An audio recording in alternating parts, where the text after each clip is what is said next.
Nosotros de hacer ministerio la semana pasada. Mi esposa estuvo fuera, nuestro hermano Lucas estuvo afuera también, nuestro hermano Walter también estuvo afuera predicando, ministrando la palabra. Mi esposa estuvo con mujeres, esposas de pastor, ministrándolas, y es una bendición cuando la iglesia de una de otra manera puede involucrarse en el ministerio. Y hermanos, en este momento yo quiero traer la atención, quiero hermanos tomar esta oportunidad para que nosotros nos mantengamos en oración por hermanos que están atrás haciendo que las cosas pasen en la obra del Señor, no solamente acá, pero también afuera. Y yo voy a suplicar a nuestra hermana Carla, ¿por qué no, hermano? Venga aquí en pie, hermanita, y también el hermano Walter, ¿por qué no pasa, hermano? Yo necesito que ustedes, hermanos, vean las caras de estos hermanos, ¿verdad? No es que son, digamos, ¿verdad?, fotogénicos ni nada, ¿verdad? Bueno, aunque sí, ¿verdad? El hermano clama, ¿verdad? Eso, pero, hermanos, la razón de por qué yo estoy trayendo a los hermanos es para que ustedes oren, hermanos, por ellos. Nuestra hermana Carla está involucrada en el ministerio de la academia. Ya está ocurriendo, hermanos, ese es nuestro ministerio. Es un ministerio no solamente que va a permitir conectarnos con la comunidad en múltiples maneras, pero también nos va a preparar para otros ministerios importantes. Así que, hermanos, esa es una operación enorme, enorme, enorme.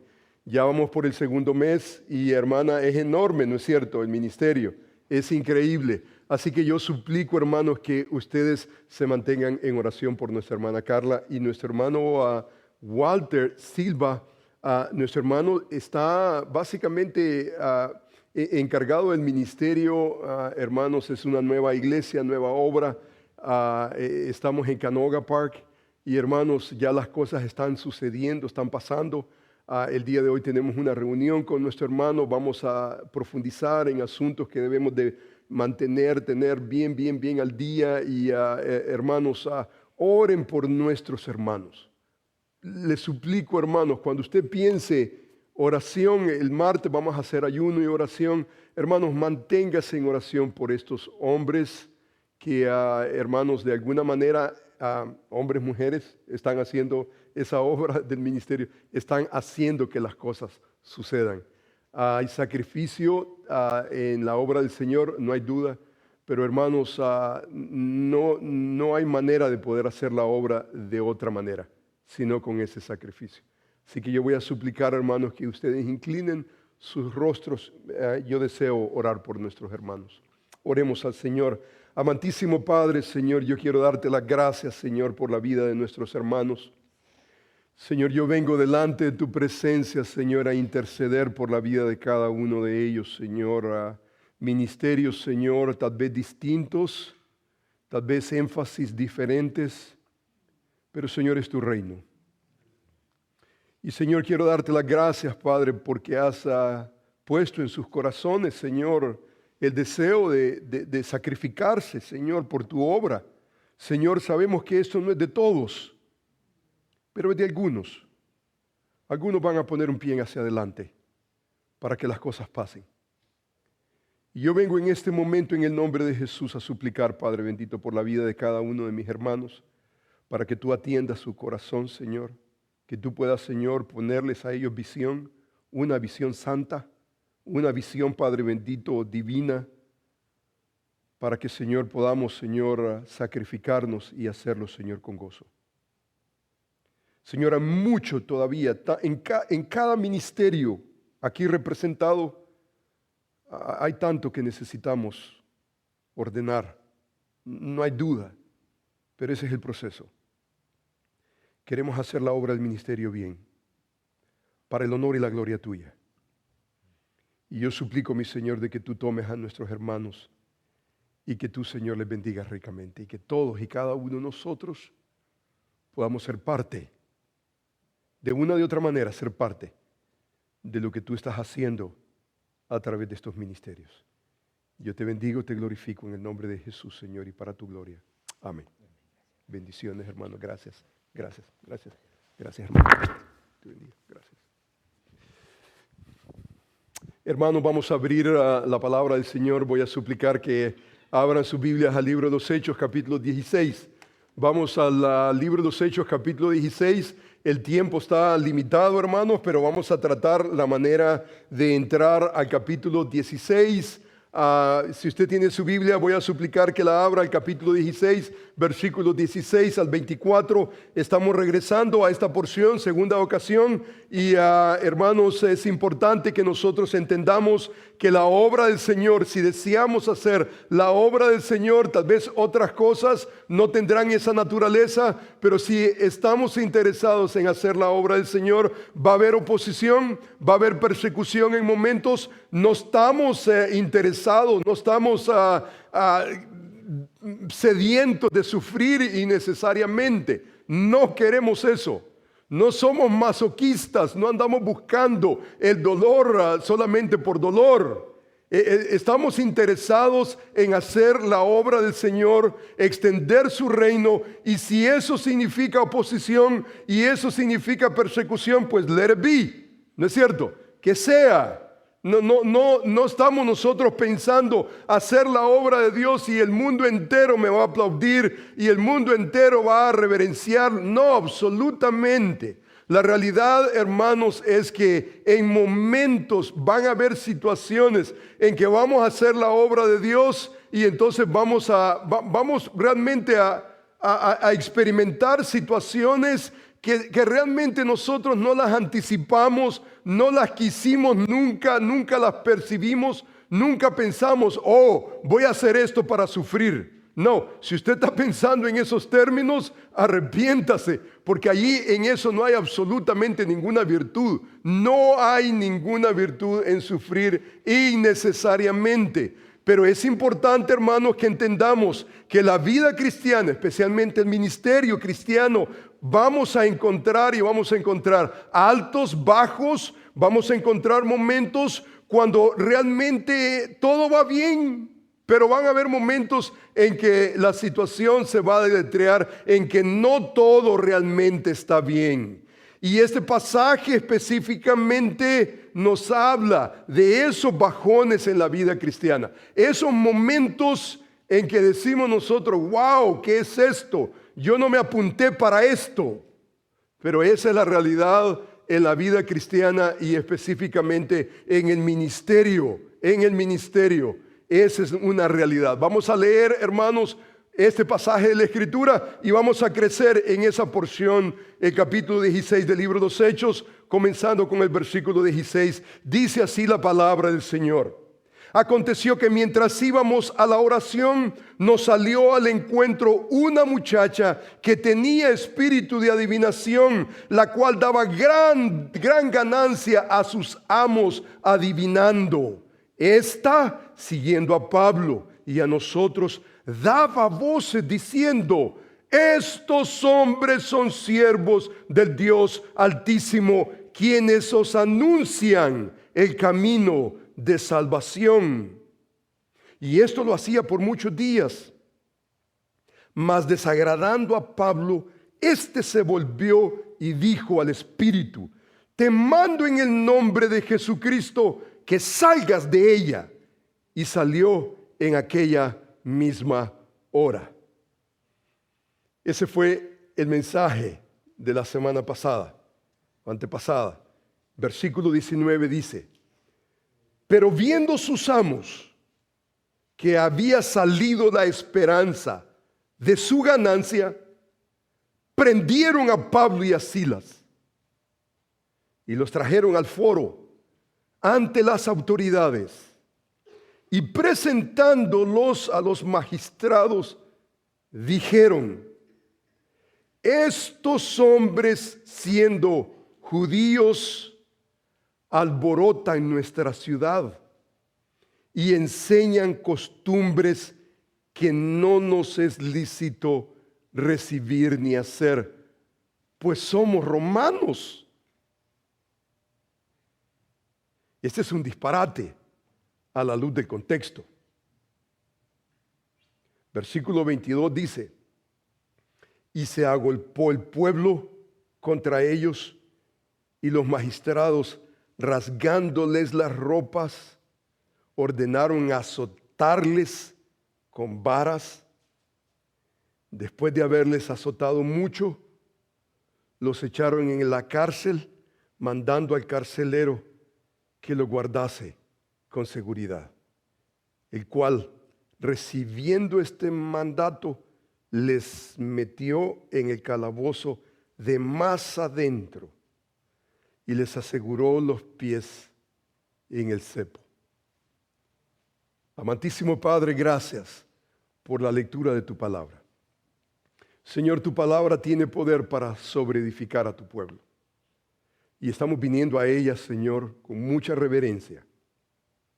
Venimos a ella, Señor, con el deseo de que tú, Señor, nos informes y que tú nos formes a la imagen y semejanza de tu Hijo Jesucristo. Señor, atiéndenos.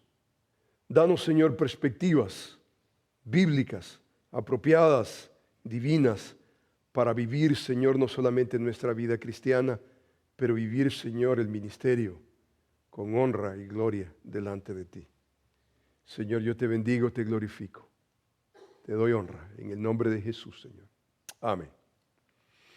Aquí está nuevamente Lucas, el autor, y Lucas, el autor, nos hace ver cosas que él, en la providencia divina, por dirección del Espíritu de Dios, eso no es solamente Lucas, no es solamente iniciativa de parte de un autor humano. Esto básicamente tiene que ver con la soberanía de Dios en lo que Él desea preservar. Y aquí nos hace ver ciertos asuntos que si tocáramos nosotros que hacer una encuesta y si nos tocara tal vez, bueno, ¿qué debería de haber en la Escritura? ¿Cuáles son las cosas que se deberían de haber preservado en las Escrituras? Bueno, gracias a Dios que Dios preservó las Escrituras no por vía de democracia, no es, bueno, esto es importante, esto no, aquello sí, esto no, absolutamente, es por providencia divina. Y entonces nosotros tenemos el libro, tenemos nosotros el capítulo 16, y aquí en este pasaje, en este capítulo, Lucas nos está ayudando, él ha preservado esta narrativa y él está básicamente haciéndonos ver cosas que nosotros como lectores necesitamos ver, necesitamos interpretar y necesitamos no solamente interpretar, pero vivir a la luz de lo que nosotros leemos. Creemos nosotros que la Escritura no es solamente narrativa, creemos que no es solamente, bueno, descripción. En momentos nosotros observamos que en la misma descripción hay prescripción. Hay algo que nosotros podemos pensar y decir, wow, esto tenemos que poner atención, especialmente cuando nosotros vamos a las cartas y encontramos nosotros la teología. Es interesante que encontramos en las Escrituras, Nuevo Testamento especialmente, encontramos los evangelios que tienen que ver con la vida del Señor Jesús, su ministerio, su obra perfecta, los evangelios, 4 evangelios nos hablan. Entramos nosotros al libro de los Hechos y encontramos 30 años de historia eclesiástica. Cómo la iglesia se mueve de Jerusalén hasta lo último de la tierra. Y encontramos nosotros las cartas, que es básicamente lo que nosotros debemos de creer. Es la teología con que todo cristiano que cree en Cristo debería de vivir. Y entonces cuando nosotros vemos la narrativa histórica del libro de los Hechos y cómo encontramos nosotros las cartas básicamente son lo que nuestra teología, la manera en cómo nosotros debemos de conceptualizar las cosas. Encontramos nosotros en maneras concretas nuestra teología, nuestras posturas doctrinales. Y entonces el Nuevo Testamento es interesante, importante, porque podemos nosotros corroborar esa historia y darnos cuenta que esa historia no es solamente descripción. En momentos, al momento que corroboramos nuestra teología, vemos que hay elementos prescriptivos y encontramos que hay mandamientos y hay cosas que el autor no solamente está describiendo, pero está esperando que nosotros de alguna manera podamos vivir a la luz de esas realidades. Y entonces es interesante, hermanos, que aquí está Lucas y Lucas nos hace ver dos elementos importantes en esta segunda parte de la narrativa. Hemos observado, por ejemplo, hemos observado a Pablo, encontramos a Silas, segundo viaje misionero, y entonces ¿qué es lo que encontramos? Dejan Asia Menor y entonces entran a una nueva región, Macedonia, se abren las puertas de Europa al Evangelio de Jesucristo, no necesariamente por iniciativa de Pablo, sino por iniciativa divina. Dios le dio una visión a Pablo, una visión, un varón macedonio, ven, ayúdanos. Tomamos por sentado que era Dios que nos quería al otro lado para que predicásemos el Evangelio de Jesucristo. Entraron a Macedonia, primer ciudad, Filipo, una colonia romana. Y es muy interesante lo que hemos venido observando en el capítulo 16, que quien está orquestando todo el movimiento misionero no es necesariamente los misioneros. Los misioneros no son los que están más interesados en las misiones, sino el dueño de las misiones. El Espíritu de Dios es el que está moviendo. Le dice no a Asia, no a Bitinia. Y hemos visto que los va encajonando hasta Troas. De Troas hay esa visión, lo lleva al continente europeo. Y por primera vez vemos nosotros en una manera evolutiva misiones alcanzando a otros con el Evangelio de Jesucristo. Y entonces entran a Filipo y encontramos nosotros a Lidia. Encontramos nosotros, increíble, la iglesia en Filipo se forma. Usted se da cuenta en el capítulo 16, no solamente Dios salva a una mujer llamada Lidia pudiente de la ciudad de Tiatira, dice, una mujer que su negocio probablemente era altamente lucrativo. Pero encontramos nosotros que la iglesia en Filipo también fue formada por una mujer que tenía un espíritu de adivinación. Yo creo que hubo salvación no solamente en Lidia, pero también en esta muchacha con espíritu de adivinación. Pero más adelante vemos a un carcelero que también respondió al Evangelio de Jesucristo. Y es muy probable. O sea, esa especulación el texto no nos dice, pero es muy probable que esa iglesia que comenzó en la casa de Lidia, eso podemos nosotros verificarlo, especialmente el último pasaje del capítulo 16. Esa iglesia que comenzó, es muy seguro que los miembros de esa iglesia era Lidia, su familia, esta muchacha que había tenido espíritu de adivinación y el carcelero con toda su familia. Por lo menos esos son miembros de la iglesia, la primera iglesia en Filipo. Son miembros de la iglesia y es precioso poder observar, no solamente poder observar lo que Dios está haciendo en misiones. Misiones no es solamente predicar el Evangelio, pero establecer un lugar que nosotros llamamos, el Nuevo Testamento le llama una iglesia neotestamentaria, una iglesia donde desea reverenciar a Cristo, exaltar a Cristo sobre encima de todo. Y entonces vemos nosotros ese milagro, lo vemos ahí. Misiones no es solamente predicar el Evangelio y entonces hay convertidos y vean ustedes cómo le hacen. No, hay una estructura. Más adelante, después de 2 años, Pablo está escribiendo y encontramos que le escribe a una iglesia en Filipo, a los ancianos y diáconos y a los santos en Cristo Jesús. Yo, Pablo, ya hay una estructura, hay una iglesia muy bien establecida. Y entonces hay una distinción entre los que estamos adentro y los que están afuera.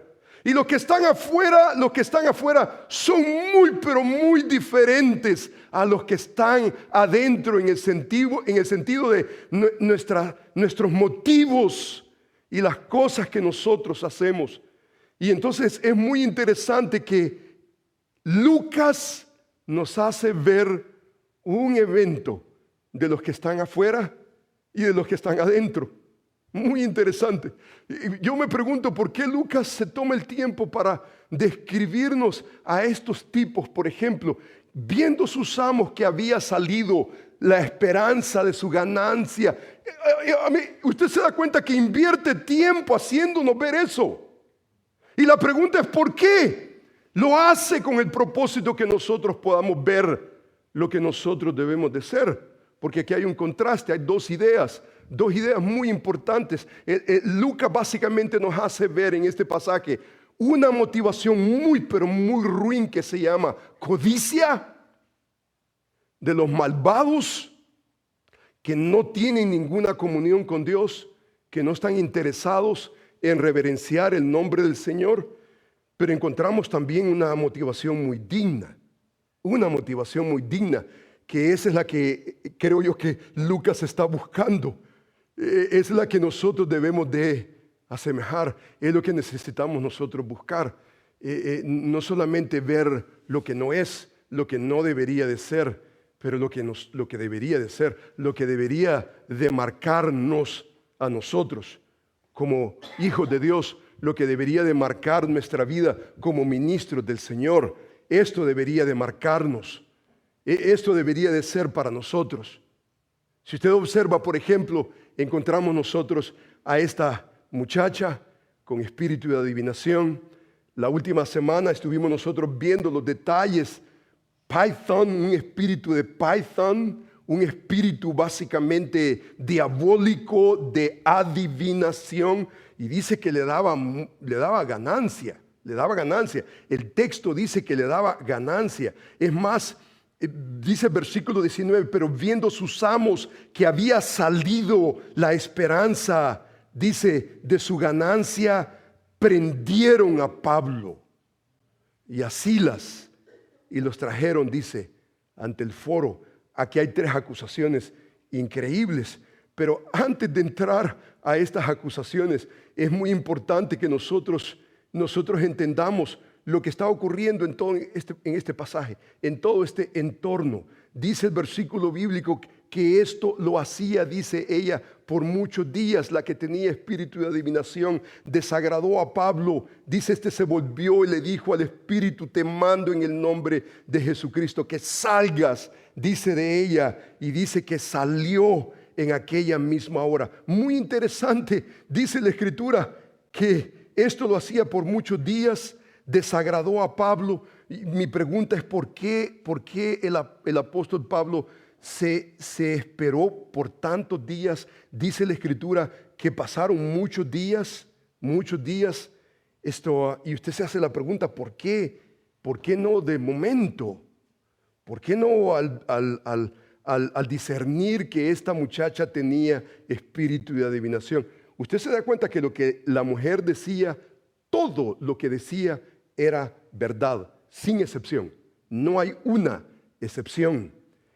Pero aquí encontramos nosotros la humanidad, básicamente Paulina. Dice que pasaron muchos días.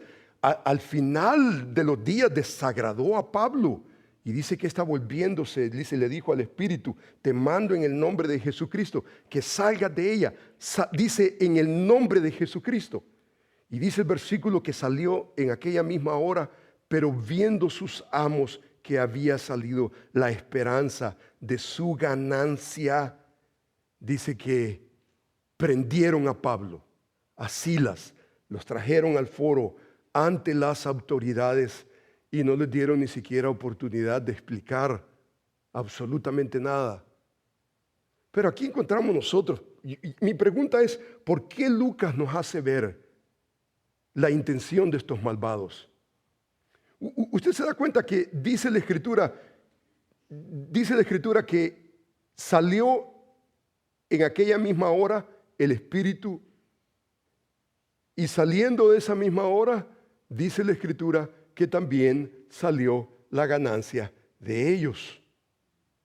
Ahora, en nuestra versión Reina Valera, pues Reina Valera tal vez no lleva el elemento que encontramos, por ejemplo, en el original. En el original se utiliza exactamente el mismo verbo y hay casi similitud, hay una similitud. En el momento que salió el espíritu, en ese mismo también salió, hay en cierta manera una rima en el texto. Y entonces vemos nosotros que ese aoristo activo, indicativo de ese verbo exekomai, básicamente lo que está sugiriendo ese verbo es que hay una realidad, Hay una realidad. En el momento que hay un exorcismo, entonces está saliendo también, las ganancias están saliendo en ese mismo momento. Ahora, usted se da cuenta que Lucas nos hace ver esa codicia, esa avaricia de los hombres, esa codicia que nosotros podemos definirla de la siguiente manera. Ese es un deseo desmedido de tener, ya sea poder, influencia, fama, en este caso riquezas, a toda costa, aunque tengamos que esclavizar a alguien con tal de tener, esa es codicia. Ahora, no importa lo que tome. La codicia tiene que ver con esa esclavitud de si es necesario vender mi alma al diablo, con tal de tener fama, con tal de tener poder, con tal de tener de alguna manera lo que mi alma está sedienta.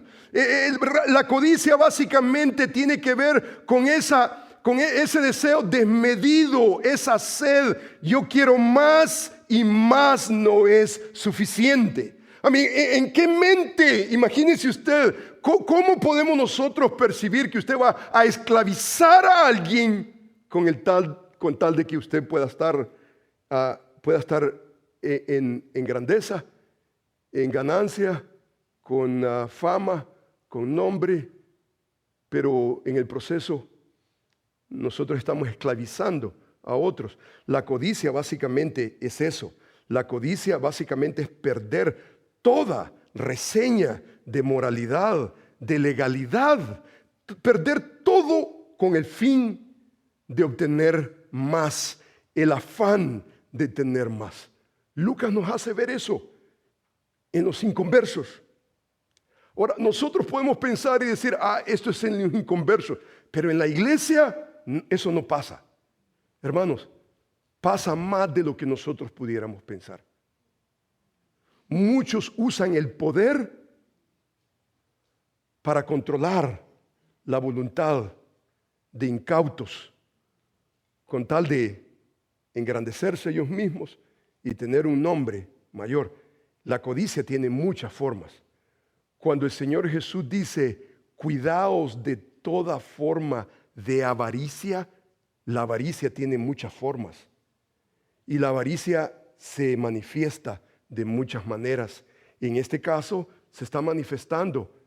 El deseo es el tener ganancia, aunque eso signifique tener que esclavizar a alguien. Hombre, eso es no tener una brújula moral. Eso es realmente estar empecinados, estar pensando más allá de lo normal. Eso no es necesariamente lo normal. Esa no es la norma.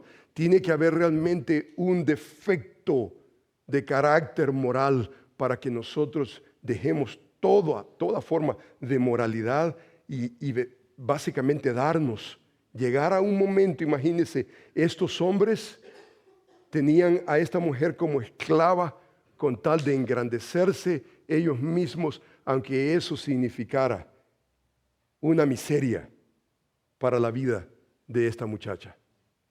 Ahora, dice la Escritura que el apóstol Pablo, al saber y entender la naturaleza de los detalles después de mucho tiempo, dice que sucedió lo que sucedió, porque eso es simplemente inconcebible. Eso simplemente es inaceptable. Eso en ningún lugar, ni afuera ni adentro. Ahora, nuestro interés no es lo de afuera. Aquí está Lucas haciéndonos ver la tendencia natural de un impío. Y nos hace ver esa tendencia natural, y es muy interesante. Ve usted que esto que estamos nosotros en este momento leyendo no es casualidad, no es Lucas aquí diciendo, ¿y qué les escribo? Bueno, aquí les tiro esta narrativa. No, hay un diseño a través de todo el libro de los Hechos. Hay una narrativa que la vamos a apreciar en unos momentos. Pero usted se da cuenta que Pablo está indignado. Pablo está en desagrado con lo que está ocurriendo. ¿Qué es lo que está pasando? Para Pablo hay una indignación. Esto simplemente no puede ocurrir. Y Pablo, en el nombre de Jesús, actuó. tuvo que intervenir. Ahora, usted se da cuenta que la teología de Pablo nos enseña, por ejemplo, él dice en 1 Timoteo capítulo 6, así que teniendo sustento, abrigo, estemos contentos, dice, con todo, porque los que quieren enriquecerse, no solamente afuera encontramos nosotros, afuera de la iglesia, de la familia de Dios, encontramos, esa es la norma allá afuera, ¿no es cierto? Ahora, el apóstol Pablo está interesado en la iglesia en Éfeso. Eso de que querer enriquecerse no es solamente de los paganos, pero el peligro es cuando un creyente en Cristo cae en la trampa de la codicia. Dice la Escritura, Pablo dice, porque los que quieren enriquecerse caen en tentación y lazo, muchas codicias necias y dañosas que hunden a los hombres en destrucción y perdición. Dice, porque raíz de todos los males es el amor al dinero, el cual codiciando algunos se extraviaron, dice, de la fe y fueron traspuestos de muchos dolores. O sea que cuando comenzamos cuando pensamos en lo que realmente es la codicia, todos y cada uno de nosotros debemos de estar dispuestos a sufrir por erradicar en la vida de un hermano, en la vida de una persona, la codicia. Simplemente es destrucción. Es destrucción. Yo me imagino Pablo sufrió por estos codiciosos. Cuando Pablo está escribiendo, ¿habrá estado pensando Pablo en esas categorías? El dolor que le causaron los sufrimientos que él sufrió en Filipo a consecuencia de los codiciosos que estaban deseosos de tener más que tener a una mujer emancipada, liberada de un espíritu engañoso de adivinación. Increíble. Esto es lo que nosotros encontramos. La codicia simplemente dañosa. La codicia no es conducente ni afuera ni adentro de la iglesia del Señor. La codicia es tener. Y si eso significa tener que sacrificar lo que tenga que sacrificar, ¿qué me importa? Cuando el patrón le dice a usted, puedes trabajar el domingo, y usted sabe que tiene cita el domingo con el Señor, y usted por tener dólares más en su cuenta, usted acepta, esa es una forma, es una expresión de codicia, porque solamente Dios es el que suple sus necesidades.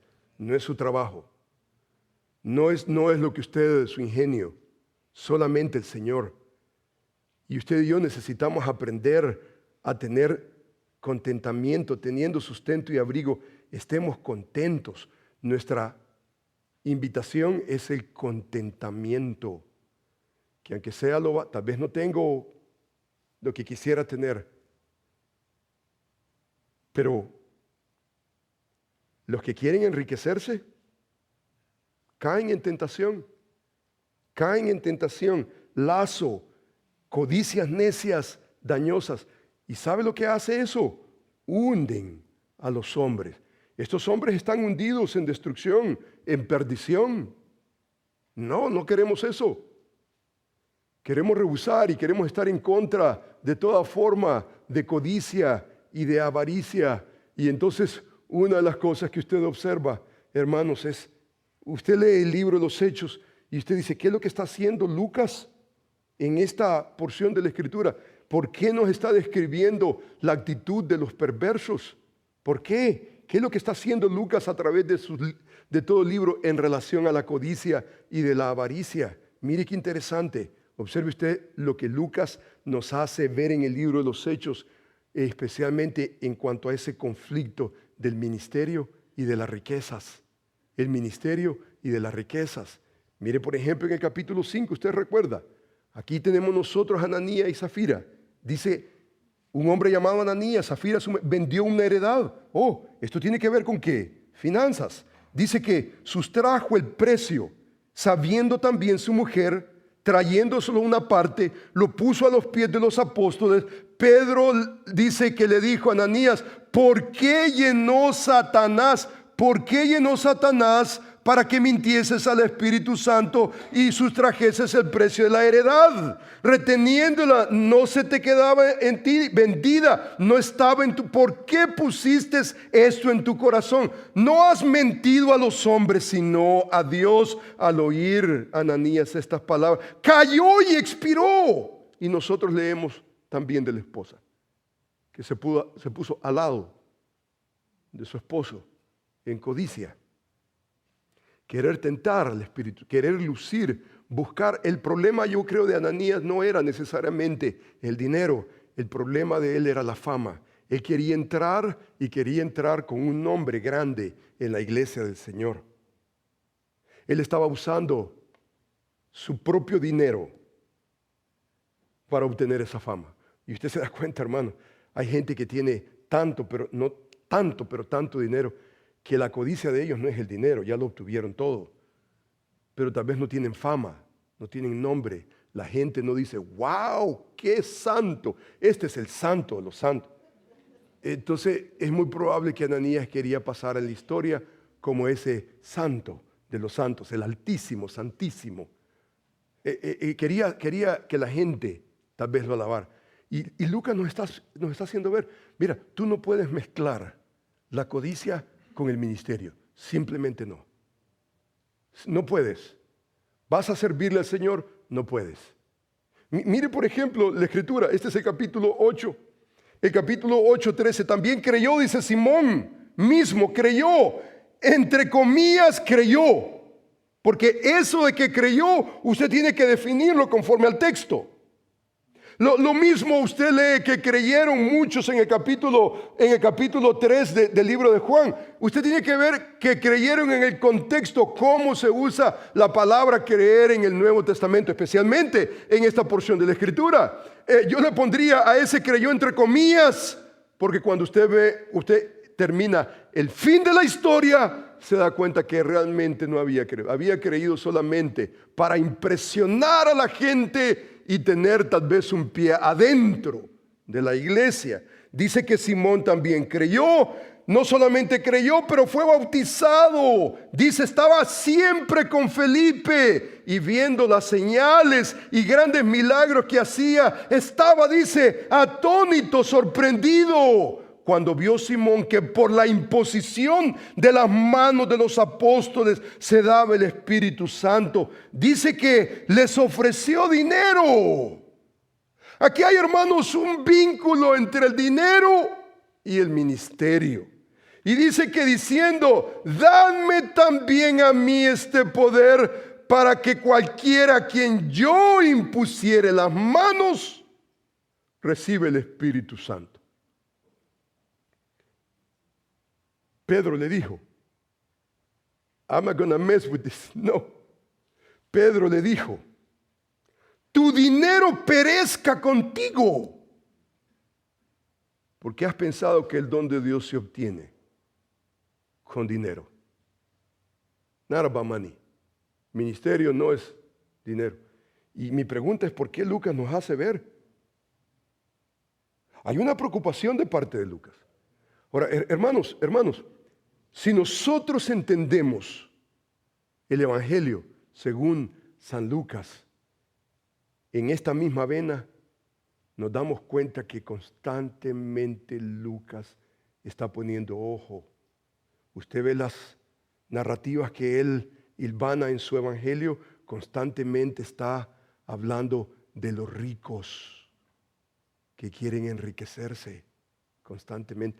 Él está preocupado, él está viendo algo. Él lo está reportando. Mire, por ejemplo, el capítulo 19. Hubo por aquel tiempo un disturbio no pequeño acerca del camino que en nuestra actualidad le llamamos el cristianismo. Hubo, dice, un disturbio no pequeño, porque un platero llamado Demetrio, que hacía de plata templecillos de Diana, daba no poca ganancia a los artífices, a los cuales reunidos con los obreros del mismo oficio, o sea que fue a la unión de trabajadores que hacían templecillos de Diana, y dijo: varones, sabéis que de este oficio obtenemos, ¿qué cosa? Ni siquiera el sostén de cada día, sino nuestra riqueza. Se estaban enriqueciendo, pero veis y oís que este Pablo, no solamente en Éfeso, sino en casi toda Asia, ha apartado a mucha gente con persuasión, diciendo que no son dioses los que se hacen con las manos. ¿Y qué fue lo que ocurrió? Pablo fue perseguido.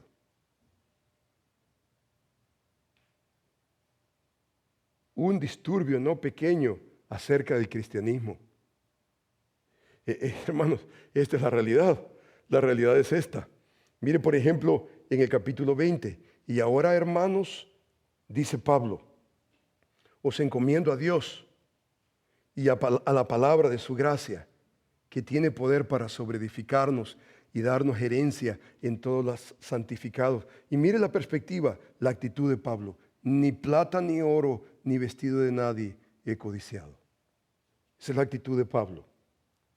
Antes, vosotros sabéis que para lo que me ha sido necesario a mí y a los que están conmigo, estas manos me han, dice, servido. Estas manos, dice, en todo os he enseñado que trabajando así se debe ayudar a los necesitados y recordar las palabras del Señor Jesús, que dijo: más bienaventurado es dar que recibir.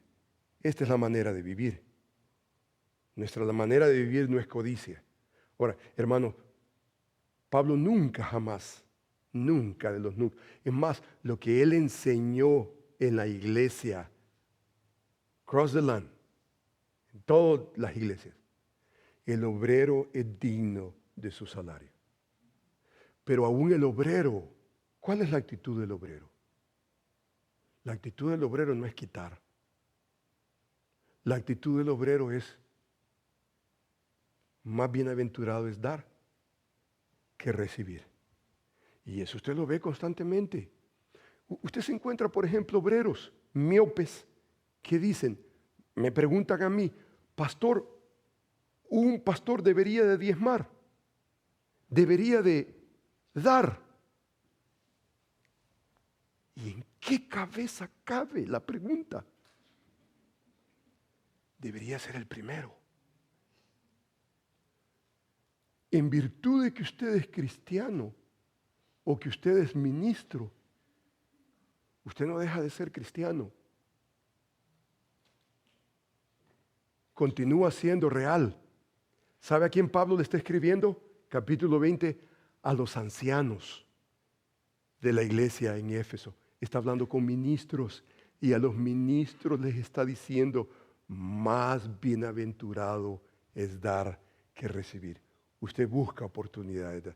Y yo creo que Dios sabe eso. Cuando usted tiene un corazón no codicioso, no enfermo, Dios le pone a usted en sus manos más y más, para que usted pueda dar más y más, para que usted busque oportunidades. Pero el que es agarrado, no, ya estás agarrado con un 5 y te pongo 10. No, nosotros, ¿qué es lo que hacemos? Buscamos oportunidades. Y usted se da cuenta que Lucas, en mi criterio, nos está ayudando a ver estas narrativas. ¿Y por qué está tan preocupado? Porque, hermanos, la codicia sigue siendo un monstruo interno que destruye y hunde a los hombres en destrucción. Sigue siendo. Y entonces la opción nuestra no es quitar. Nuestra opción debería de ser, nuestra actitud debería de ser: más bienaventurado es dar que recibir. Mire lo que el libro de Proverbios nos enseña en cuanto a la codicia. No es un silencio. El libro de Proverbios dice: Codicia el impío la red de los malvados, mas la raíz de los justos, dice, da fruto. Ahora, muy interesante, aquí hay un justo, aquí hay un impío. ¿Qué es lo que hace el impío? Codiciando. El justo, ¿qué es lo que hace? Busca dar, hay fruto en él. Mire el capítulo 21. Hay quien todo el día codicia, pero el justo da y no detiene su mano. Dice la Escritura, hay quienes que son como los impíos, que están todo el día codiciando. Pero ¿sabe lo que hace el justo? El justo lo que hace es dar y no detiene su mano. Busca oportunidades para bendecir a la gente que está a su alrededor. El capítulo 1 dice, tales son las sendas de todo el que es dado a la codicia, la cual quita la vida de sus poseedores. O sea que en otras palabras lo destruye. Lo destruye. La codicia nos destruye. Y entonces no podemos bajo ningún punto de vista acariciar el monstruo de la codicia. Necesitamos hacer un exorcismo. Aunque haciéndolo vamos a terminar sufriendo. Ahora, usted se da cuenta que Lucas nos hace ver ese episodio. Y Pablo está ahí en medio. Y más adelante, Pablo le escribe a la iglesia en Corintio. Y en el capítulo 8 de 2 de Corintios leemos las siguientes palabras. Él dice, asimismo, hermanos, os hacemos saber la gracia de Dios que ha sido dada ¿a quién? Las iglesias de Macedonia, incluyendo Filipo. Ahí está Filipo. Ahí está Filipo. Ve usted, aquí está Filipo. Entra el evangelio a Macedonia, continente europeo. Entra a la primera ciudad, Filipo está ahí. Que en gran prueba de tribulación, la abundancia de su gozo, su profunda pobreza, abundaron en riqueza, en su generosidad. Pues doy testimonio que con agrado han dado conforme a sus fuerzas y más allá de sus fuerzas, pidiéndonos con muchos ruegos que les concediésemos el privilegio de participar en este servicio para los santos, y no como lo esperábamos, sino que asimismo se dieron primeramente al Señor y luego a nosotros por su buena voluntad. Esa es la iglesia del Señor. La iglesia del Señor no es como estos injustos demagogos que están dispuestos aún a esclavizar con tal de tener más. Es en ese contexto que la iglesia brilla. Es en ese contexto que vemos el ejemplo de las iglesias de Macedonia, incluyendo a Filipo. Aquí es donde nosotros vemos gran prueba de tribulación, la abundancia de su gozo, profunda pobreza. Dice que abundaron en riqueza, en su generosidad. Esta es la iglesia del Señor. Más bienaventurado es dar que recibir. O sea que la iglesia en Filipo aprendió a dar, y tal vez aprendió a dar al ver el contexto de hombres que estaban dispuestos a aún esclavizar con el fin de tener más. Hermanos, nosotros no estamos lejos de esta realidad. Esa es nuestra realidad. La codicia está alrededor buscando a quién destruir. Anda como león rugiente buscando a quién destruir. Y la idea es más, quiero más. Y usted se da cuenta dónde usted ve, en relaciones, mire usted una relación. Una jovencita, un jovencito, jovencita, casada, lo que quiera que sea. Si usted ve, por ejemplo, en una relación, a una persona quiere ser entendida, no deja a la otra persona. Esa es una expresión de codicia. Una expresión de codicia. Hay asuntos, hay oportunidades con las manos vacías. Con las manos vacías, no. Ese es el mundo afuera. La iglesia del Señor es esto. Doy testimonio de que con agrado han dado conforme a sus fuerzas y más allá de sus fuerzas. Usted no tiene que ser rico para esto. No tiene que ser. Para vivir a esta manera, usted no tiene que ser rico. Más allá de sus fuerzas, tiene que ver con esa pobreza. Pero aún en medio de esa pobreza, vivimos a la manera de Dios. Aquí hay una iglesia que está respondiendo. Las iglesias de Macedonia, Filipo, incluyendo, ¿sabe cuál es el panorama histórico? Misiones comienza ¿dónde? Comienza en Jerusalén. Jerusalén funda Antioquía. Antioquía propaga el evangelio en Asia. Entra a Macedonia. Y entonces los hermanos en Jerusalén están en necesidad. Esta ofrenda, ¿sabe para quién es? Esta ofrenda no es para los hermanos en Antioquía. Esta ofrenda es para los hermanos en Jerusalén, que los hermanos allá al otro lado, tal vez a ninguno de ellos van a conocer. Y usted no necesita conocerlos. Pero esa es la realidad del Evangelio. La realidad del Evangelio no tiene que ser mi tía. Esto es, hermano, eso es lo terrible, que doy si yo soy mexicano y si las misiones son en México, entonces yo doy. Pero si no, que el mundo entero se muera. No,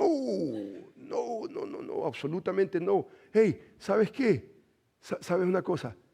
No tengo absolutamente nada que hacer en ese país. Absolutamente nada. Lo único que nos ha traído no es el tío, ni la abuela, ni el primo, ni el cuñado. Lo único que nos ha traído es el Evangelio de Jesucristo, independientemente de cualquier atadura que pudiéramos tener, familiar, emocional.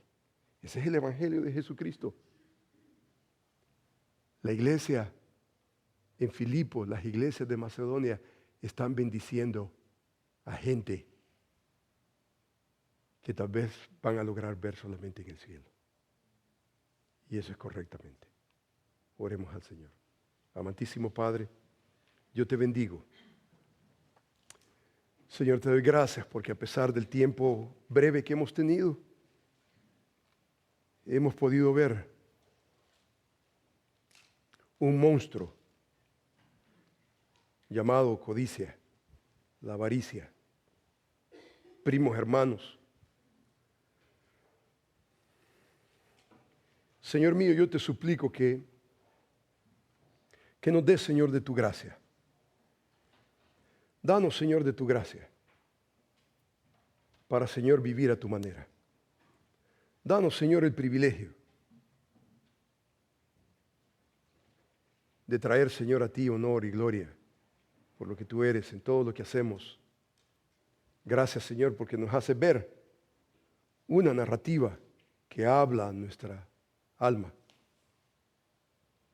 Enséñanos, Señor, a ser dadivosos. Enséñanos, Señor, a entender que más bienaventurado es dar que recibir. Permite que podamos tener oportunidades para hacerlo y que podamos hacerlo voluntariamente y con gozo. Que sea un privilegio el poder, Señor, vivir a la manera de Dios. Bendice Berea. Y gracias por el privilegio que nos concedes de vivir para el honor y la gloria tuya. Te bendecimos en el nombre de Jesús y para tu gloria, Señor. Amén.